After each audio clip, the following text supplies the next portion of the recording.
سے محبت کرتا ہے۔ صوفیہ اکرام فرماتے ہیں کہ جب کوئی بندہ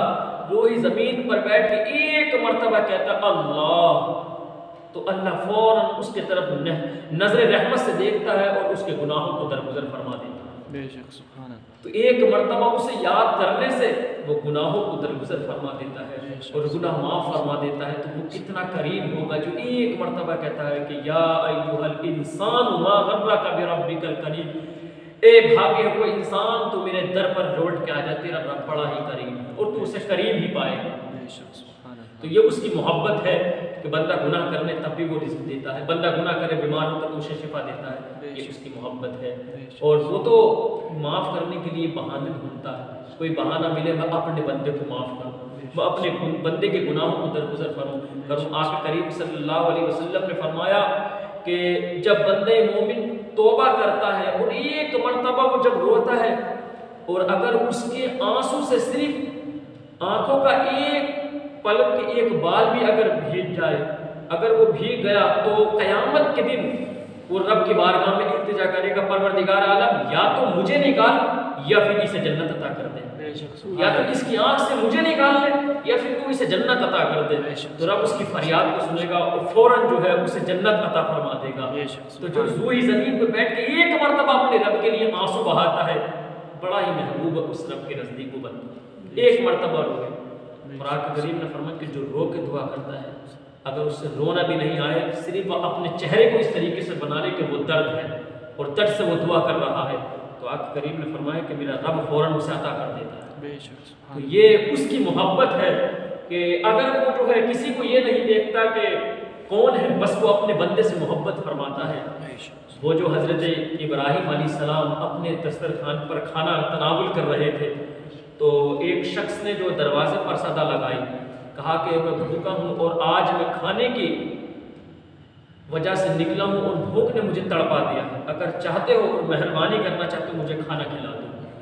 حضرت ابراہیم نے اپنے گھر کے اندر لیا اس شخص کو اور اپنے دسترخوان پر بٹھایا اور اس سے کہا کہ آپ بھائی سب کھانا کھائیے، لیکن اس سے پہلے حضرت ابراہیم نے کہا کہ پہلے بسم اللہ الرحمن الرحیم پڑھ لیں، اس لیے کہ جس رب کا جو ہے رزق تھا اس کا شکر تو ادا کرو، اس رب کا نام تو لے لیا جائے۔ تو اس نے کہا میرا تو کوئی آپ سے مذہب کے سے کوئی تعلق نہیں ہے،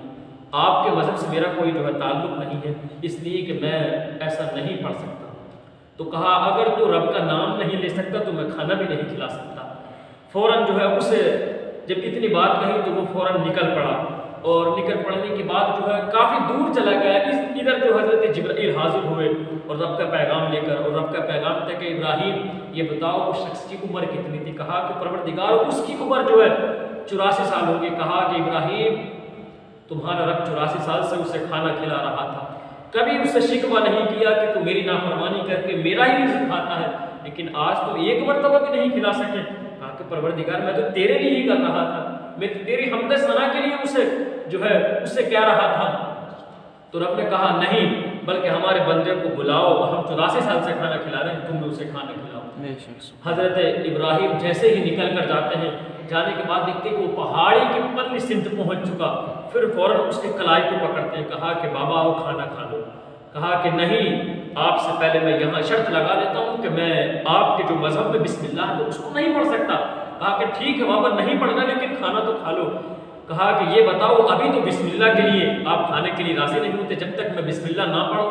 لیکن اب جو ہے آپ کیوں بغیر بسم اللہ کے کھانا کھلانا چاہتے ہیں؟ کہا کہ جس کا کھانا تو 84 سال سے کھاتا اس کا ہی حکم آ گیا کہ تم نے ہمارے بندے کو کیسے ناراض کر دیا، ہم تو 84 سال سے اس کو کھانا کھلا رہے ہیں، آج تم بھی اس کو کھانا کھلاؤ۔ جب اس نے اتنی بات کو سنا، کہا کہ یار میں تو اپنے رب کو کبھی پہچان ہی نہیں سکا، پہلے اس رب کی ذات کو نہیں سمجھا اور اس کا 80 سال سے میں کھانا کھا رہا تھا،